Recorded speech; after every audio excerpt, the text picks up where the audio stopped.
warahmatullahi wabarakatuh. Kembali berjumpa dengan saya, Hersu Bin Arif dari Forum News Network.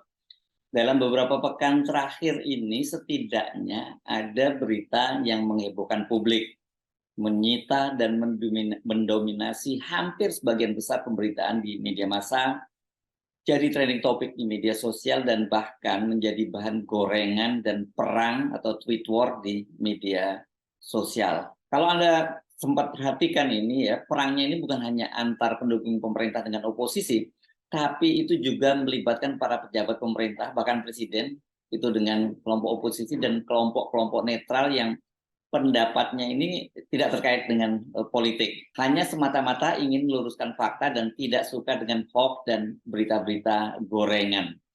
Pertama, soal kehebohan ini pasti masuk dalam daftar list adalah soal heboh pesantren Al Zaitun di Indramayu, Jawa Barat dengan tokoh sentralnya Panji Gumilang. Yang kedua, itu kasus skandal korupsi BTS. Ini di Kominfo ya. Sejak awal kasus ini nuansa politiknya sangat kuat. Yang ketiga, heboh rencana penggunaan Jakarta International Stadium sebagai salah satu venue yang akan digunakan sebagai arena pertandingan Piala Dunia Sepak Bola U17 setelah Indonesia ditunjuk oleh Federasi Sepak Bola Internasional FIFA sebagai tuan rumah menggantikan Peru. Dari tiga isu tadi tampak sekali ada dua berita di antaranya, yaitu Al Zaitun dan juga soal Jakarta International Stadium itu adalah dua berita yang sengaja digoreng dan dibuat heboh untuk menutupi kasus yang sesungguhnya jauh lebih serius dan penting, yakni korupsi di BTS. Karena ini bakal melibatkan kekuatan politik besar, politisi top, dan juga ini bagian dari power game, bahkan power struggle menuju Pilpres 2024. Supaya mudah, saya ajak Anda untuk mencermati timeline-nya ya dari ketiga kasus itu. Yang pertama kali muncul itu kan sesungguhnya adalah kasus dugaan korupsi BTS Kominfo. Ini sudah mulai dari tahun lalu kalau kita telusuri jejak digitalnya ya. Kasus ini mulai muncul ke permukaan itu pada bulan September 2022. Saat itu Jaksa Agung Muda Tindak Pidana Khusus Febri Adriansah mengaku pihaknya tengah menyelidiki dugaan korupsi pengadaan BTS di Kominfo. Febri Adriansah mengaku Kejaksaan Agung melakukan penyelidikan karena adanya keluhan masyarakat terkait jaringan yang kurang stabil atau kadang tidak dapat tersambung saat sistem pembelajaran daring yang dilakukan pemerintah semasa pandemi COVID-19. Padahal pada waktu itu pemerintah telah melakukan perencanaan pembangunan menara BTS 4G untuk memudahkan akses internet dalam pembelajaran daring yang dilakukan semasa pandemi. Tapi kenyataannya banyak keluhan di tingkat yang kecil, nggak bisa online, nggak bisa akses internet, dan itu yang kita selidiki, kata Febri Adriansah. Kejaksaan Agung terus bekerja dan mulai mendapatkan bukti kuat adanya dugaan korupsi yang mengarah kepada keterlibatan Menkominfo Joni G. Plate. Pada bulan Maret 2023, Kejaksaan Agung menyatakan keheranannya mengapa Gregorius Alek G. Plate, itu adik Joni G. Plate yang waktu itu masih menjabat sebagai Menkominfo ya, Joni G. Plate sebelum dia dijadikan tersangka dan kemudian dipecat dari kabinet. Ini kok dia adiknya si Gregorius Alek ini kok mendapatkan fasilitas dari pemegang proyek yakni Bakti Kominfo sebesar 534 juta rupiah. Padahal kan dia ini bukan pejabat di Kominfo, apa urusannya ya gitu. Dan kemudian Gregorius Plate ini sudah mengembalikan uang tersebut dan Kejaksaan Agung kemudian melanjutkannya dengan memeriksa Menkominfo Joni G. Plate. Nah, di sini publik mulai mencium ada skandal besar dalam kasus itu dan menduga-duga bahwa ini kelihatannya Menkominfo bakal terlibat dalam kasus tersebut. Bagaimana mungkin ya adiknya yang bukan siapa-siapa di Kominfo kok mendapat aliran dana. Nah, pada saat itu setelah bulan April, pada saat 1 Syawal 1444 Hijriah yang jatuh pada tanggal 22 April 2023, itu publik mulai dihebohkan dengan adanya unggahan foto dan video di pesantren Al Zaitun itu menyelenggarakan sholat Idul Fitri Dan seorang wanita itu berada di saf paling depan. Dia berjajar dengan jamaah pria.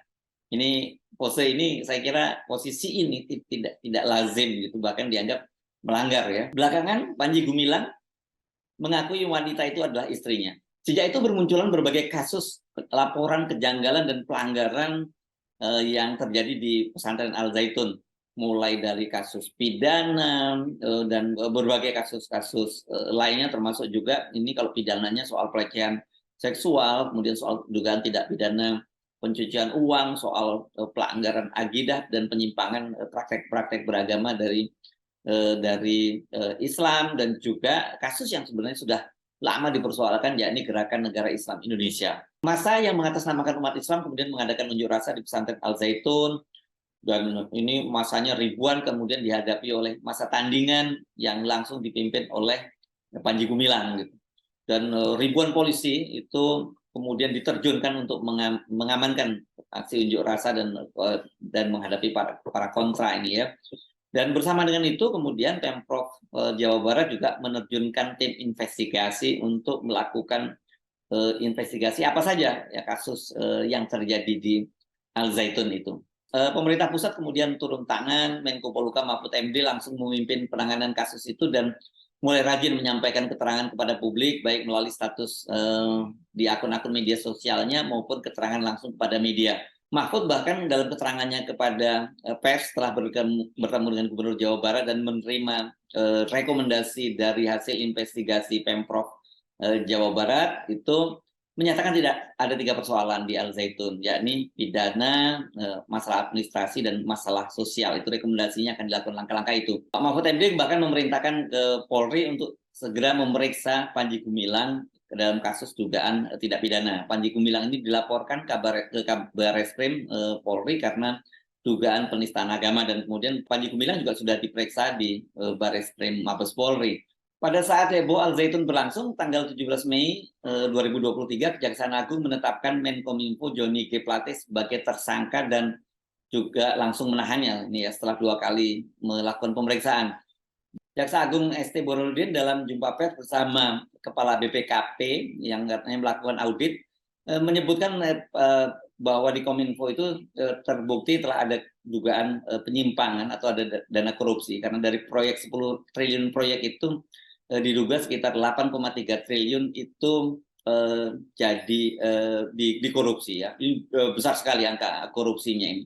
Karena kalau angkanya seperti itu kan berarti lebih dari 80%. Biasanya ini rasio yang normal. Ada juga ini rasio normal dalam proyek korupsi itu ya maksimal sekitar 40% lah gitu ya. Dan kemudian kasus ini mau tidak mau dikait-kaitkan dengan peristiwa politik, karena Nasdem yang pada bulan Oktober, saya kira 3 Oktober seingat saya ya, karena Nasdem itu sudah menyatakan mendukung Anies Baswedan, mendeklarasikan Anies Baswedan sebagai calon presiden. Belakangan kemudian didukung oleh Demokrat dan PKS. Keputusan menahan Johnny G. Plate ini dikait-kaitkan dengan sikap Surya Paloh, Ketua Umum Partai Nasdem, yang tidak mau tunduk pada tekanan Jokowi untuk membatalkan pencapresan Anies Baswedan. Mantan Wakil Menteri Hukum dan HAM Denny Indrayana menyebut bahwa bukan hanya Plate yang akan jadi sasaran ini berkaitan dengan sikap dari Nasdem yang mencapreskan Anies Baswedan.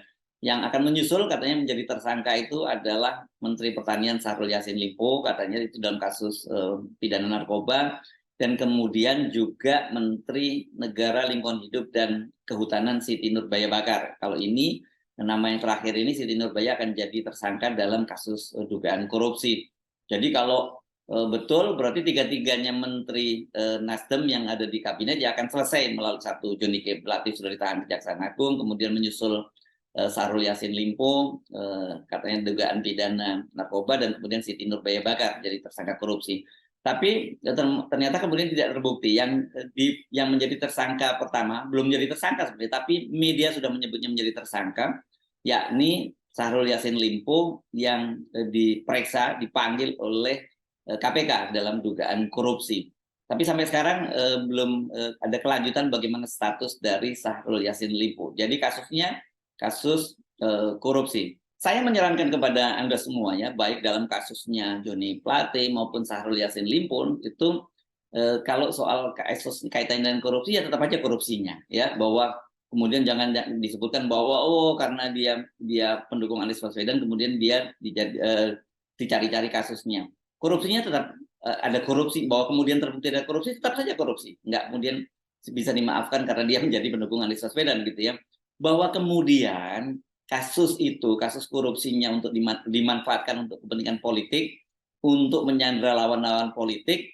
Nah, itu saya kira fakta yang tidak bisa kita nafikan dan itu yang harus terus kita kritisi. Karena kita ingat ya, Denny Indrayana kan menyebut bahwa sesungguhnya itu Ketua KPK atau pimpinan KPK itu sudah pernah menghadap Pak Mahfud MD dan menyatakan bahwa mereka itu sudah mempunyai bukti yang cukup kuat untuk mentersangkakan 4 orang ketua umum atau petinggi partai yang terbukti melakukan korupsi. Tapi sampai sekarang katanya mereka belum mendapat izin dari Presiden Joko Widodo. Nah, saya kira itu ya, saya kira yang mesti dipersoalkan ya. Korupsinya kalau Johnny K. Plate dan Syahrul Yassin ada kasus korupsinya, silakan lanjut.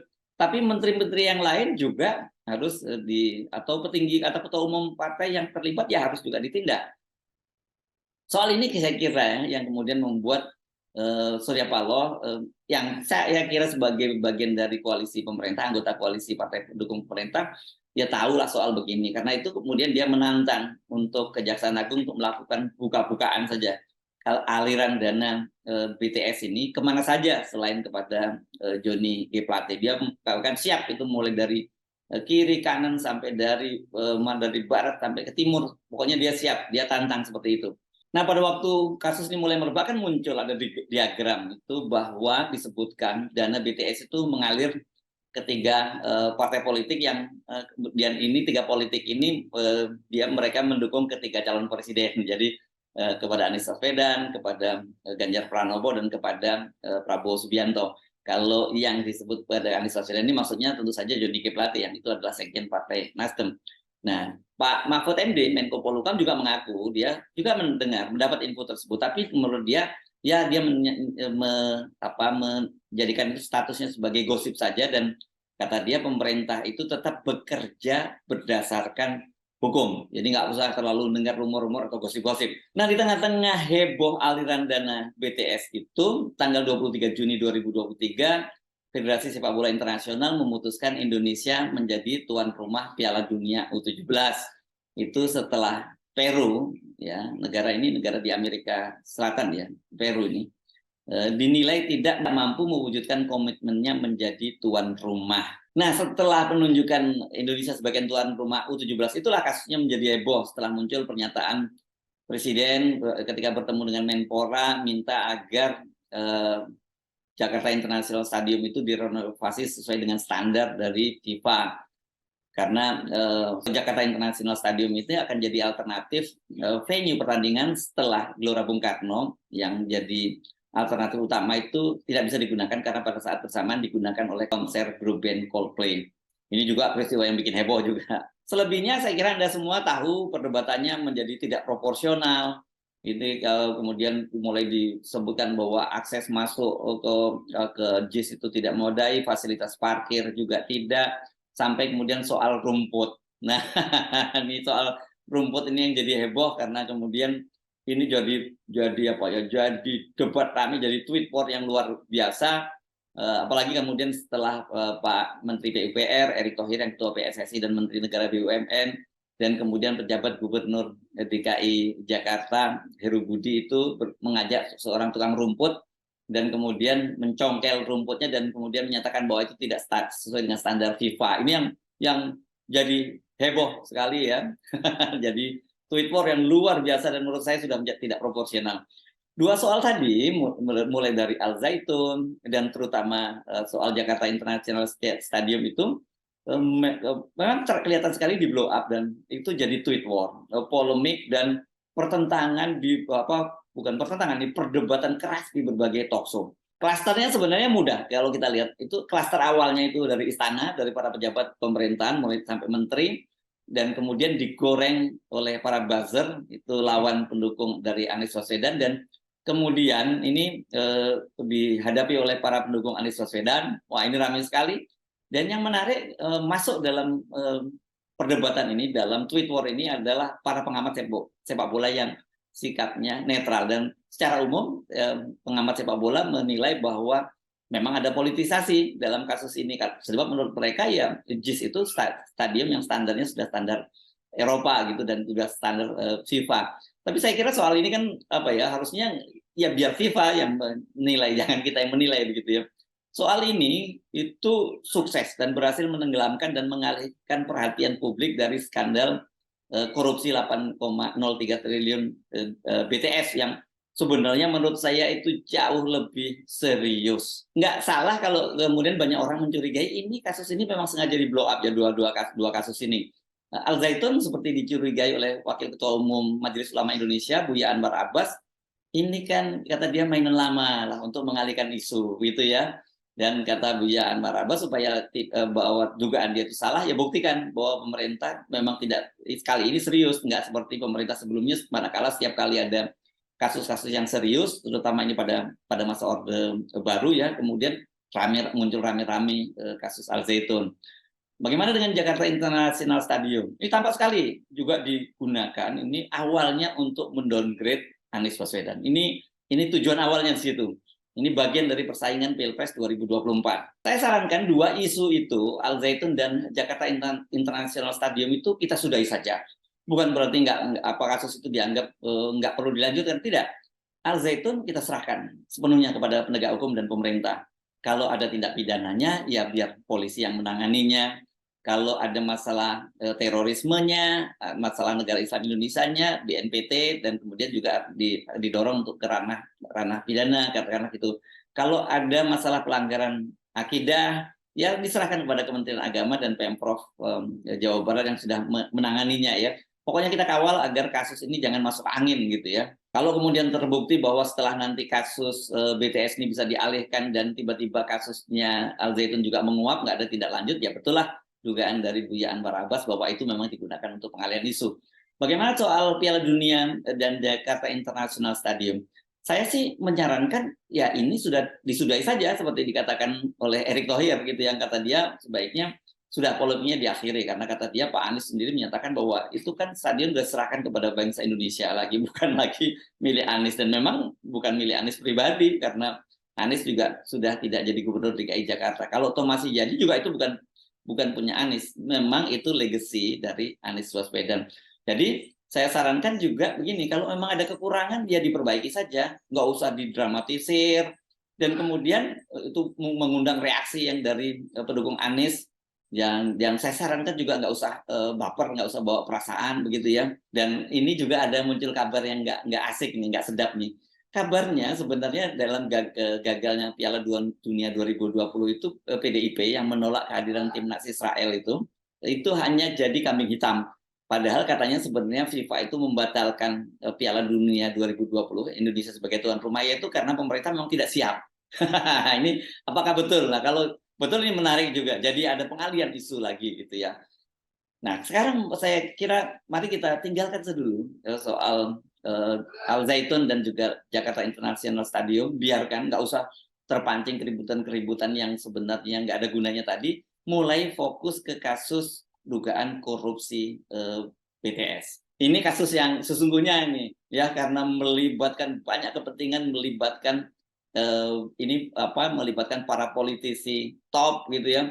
Ada aliran dana ke perusahaan yang dimiliki oleh suami Puan, ada aliran dana ke staf khusus Wakil Ketua Umum Gerindra Sugiono, walaupun dua-duanya ini sudah membantahnya. Kemudian yang paling heboh sekarang ini masih jadi heboh dan ditunggu-tunggu oleh publik itu adanya dugaan aliran dana ke Menteri Pemuda dan Olahraga Dito Aryo Tejo. Ini besarnya 227 miliar. Menpora itu sudah diperiksa Kejaksaan Agung dan pada waktu itu kita menyimak ada penjelasan yang janggal dari Kejaksaan Agung yang menyatakan bahwa ini tidak ada kaitannya dengan BTS, dan kalau mereka dia diperiksa karena katanya tempus deliktinya beda gitu. Dan kemudian yang bikin mengejutkan publik adalah sehari setelah Menpora Dito Aryo Tejo diperiksa oleh Kejaksaan Agung, pengacara dari Irwan Hermawan ini yang jadi dugaan dugaan mengumpulkan dana untuk membungkam kasus itu menerima pengembalian dana 27 miliar.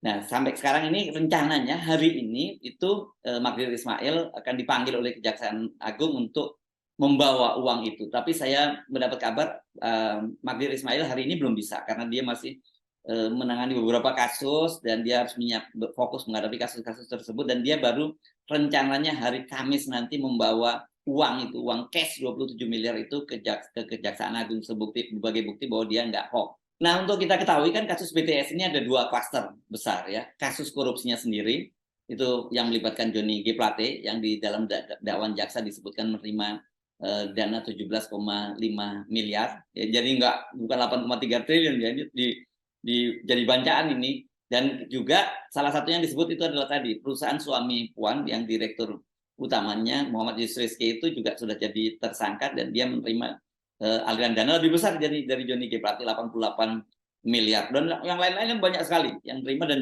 dananya juga jauh lebih besar. Dan ini klaster yang kedua itu adalah aliran dana untuk menutup kasus itu agar tidak berlanjut. Dananya berapa waktu itu yang dikumpulkan oleh Irwan Hermawan ini? 243 miliar kalau tidak salah ya, seingat saya ya. Kasusnya yang sangat menarik itu tadi ya, melibatkan para politisi tadi. Nama-nama besar seenggaknya yang sudah disebut ya tadi, terkait dengan perusahaan suami Puan, terkait dengan Wakil Ketua Umum Gerindra Sugiono, terkait dengan Menpora Dito Aryo Tejo. Bahkan ini kabar yang terbaru yang ini juga ramai di media sosial itu karena ini ada upaya menghilangkan nama-nama besar itu dari dakwaan di kejaksaan. Ini